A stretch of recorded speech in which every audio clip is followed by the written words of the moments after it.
Hey everyone, Daniel from LMN here. For this week's tips and tricks, I want to show you a report that will help you better assess your maintenance crews on a visit by visit basis.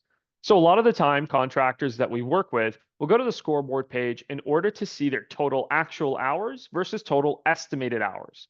This is really great for a pulse check, maybe halfway through the season or towards the end of it.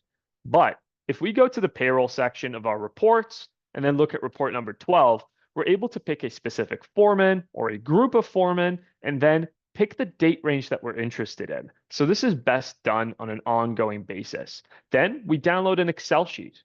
In this sheet, we get a lot of information. We can see the foreman, the time punched in, the time punched out, and the activity completed. But what I'm interested in here is column R. We can see today's score, and this is based on our total estimated hours divided by the total visits that we've estimated, which then tells us how long each visit should be taking us. In this case, it's 1 hour.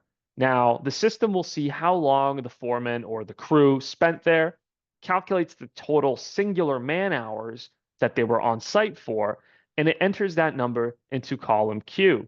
And that's how you end up with your score. So if you're at 100%, you're right on target.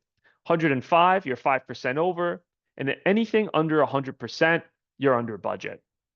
But that's it for tips and tricks today. If you have any questions at all, feel free to reach out and stay tuned for more.